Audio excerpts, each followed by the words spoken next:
तो hello guys, मैं next दिन हो गया है। मैं आपको बताना चाहता हूँ राजा हरिश्चंद्र के बारे में। ये अशोक भैया आपको बताएंगे राजा हरिश्चंद्र के घाट के बारे में। तो बताइएगा। सत्यवादी राजा हरिश्चंद्र घाट।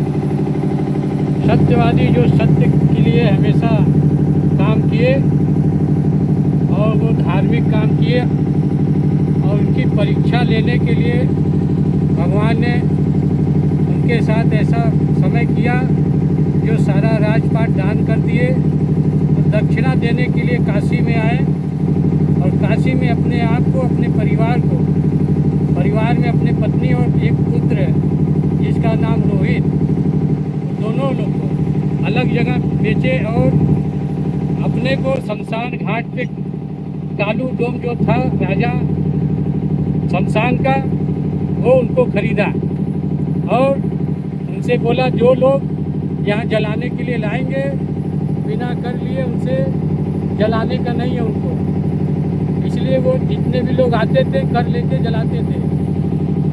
तो राजा हरिश्चंद्र का जो पुत्र था रोहित, जिसको सांप काटने से मर जाता है, तो जलाने के लिए लेकर आती है तारामती जी उसी शमशान घाट पे जहाँ पे राजा हरिश्चंद्र डोम का काम करते थे। वहाँ आए जलाने के लिए, जब लेकर के आई तो उन्होंने उनसे भी कर लिया। तो उनकी पत्नी बोली ये आप वही का पुत्र है और आप कर मांग रहे हैं। बोले ये मेरे मालिक की आज्ञा है, इसलिए मुझे कर चाहिए, नहीं तो यहाँ से लेकर चले जाओ, कहीं और अनंत जलाओ।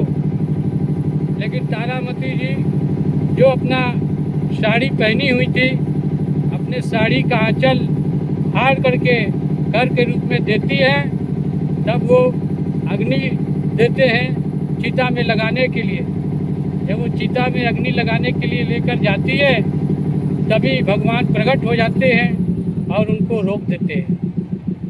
बोलते हैं भगवान विष्णु जी की ये सब आपकी परीक्षा हो रही थी और आप जैसा दानी, आप जैसा धर्मात्मा न हुआ है न होगा, इसलिए आपको सारा राजपाट जो दान दिया था वापस करता हूँ। लेकिन राजा हरिश्चंद्र जी ने बोला हाथ जोड़ के भगवान विष्णु जी से कि जो मैं दे देता हूँ उसको वापस नहीं लेता हूँ। मगर माने नहीं भगवान, बोले मैं आपको दर्शन दिया और बिना कुछ दिए नहीं जाऊँगा, मैं आपको देना चाहता हूँ, आप ले लीजिए। बहुत विनती किए तब राजा हरिश्चंद्र जी ने उनसे 3 वचन मांगे। पहला वचन मांगे कि इतनी कठिन परीक्षा किसी और मनुष्य से नहीं लीजिएगा, वो नहीं दे पाएगा, पहला वचन।